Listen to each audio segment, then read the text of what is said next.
বাংলাদেশে কি অবশেষে আসছে বিশ্বের সবচেয়ে জনপ্রিয় অনলাইন পেমেন্ট প্ল্যাটফর্ম পেপাল? সরকারি পর্যায়ে নতুন করে উদ্যোগের কথা আসতেই প্রশ্ন একটাই, এটা কি ফ্রিল্যান্সারদের জন্য গেম চেঞ্জার, নাকি নতুন ধরনের আর্থিক ঝুঁকির দরজা খুলবে?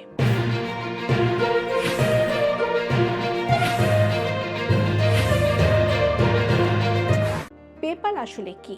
সহজভাবে বললে পেপাল হলো একটি ডিজিটাল ওয়ালেট। আপনি যা করতে পারবেন: অনলাইন পেমেন্ট, বিদেশ থেকে টাকা গ্রহণ, আন্তর্জাতিক কেনাকাটা। এটি আপনার ব্যাংক বা কার্ডকে সরাসরি শেয়ার না করেই একটি নিরাপদ মধ্যস্থ প্ল্যাটফর্ম হিসেবে কাজ করে। বিশ্বজুড়ে 200-র বেশি দেশে ব্যবহৃত এই সিস্টেমে ডিজিটাল অর্থনীতির একটি গুরুত্বপূর্ণ অংশ হয়ে গেছে। কেন বাংলাদেশে এটি এত গুরুত্বপূর্ণ? বাংলাদেশে দীর্ঘদিন ধরে পেপালের দাবি ছিল, বিশেষ করে ফ্রিল্যান্সারদের পক্ষ থেকে।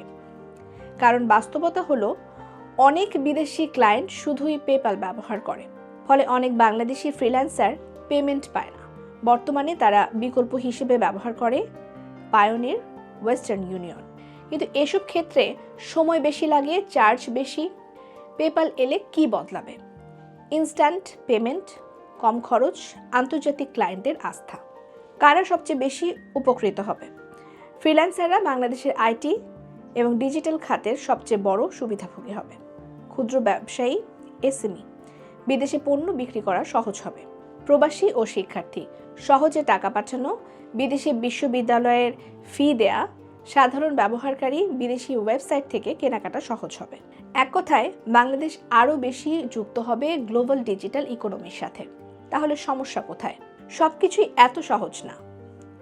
সাইবার প্রতারণা, ফিশিং, ভুয়া ইমেইল বা লিঙ্কের মাধ্যমে ব্যাংক তথ্য চুরি হতে পারে। মানি লন্ডারিং ঝুঁকি, যদি ঠিকমতো নিয়ন্ত্রণ না থাকে অবৈধ অর্থ লেনদেন বাড়তে পারে।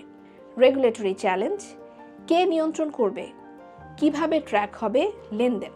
এখানে গুরুত্বপূর্ণ ভূমিকা রাখতে হবে বাংলাদেশ ব্যাংককে। ব্যবহার জটিলতা, ডিজিটাল লেনদেনে অভ্যস্ত না হলে অনেকের জন্য এটি কঠিন হতে পারে। আসল চ্যালেঞ্জ, নিয়ন্ত্রণ বনাম সুবিধা। পেপাল চালু করা শুধু একটি প্রযুক্তিগত সিদ্ধান্ত না, এটা একটি নীতিগত পলিসি সিদ্ধান্ত। সরকারকে নিশ্চিত করতে হবে কেওয়াইসি, গ্রাহক যাচাই, ট্রানজ্যাকশন মনিটরিং, দ্রুত প্রতারণা প্রতিকার ব্যবস্থা। কারণ সুবিধা যত বড়, ঝুঁকিও তত বড়।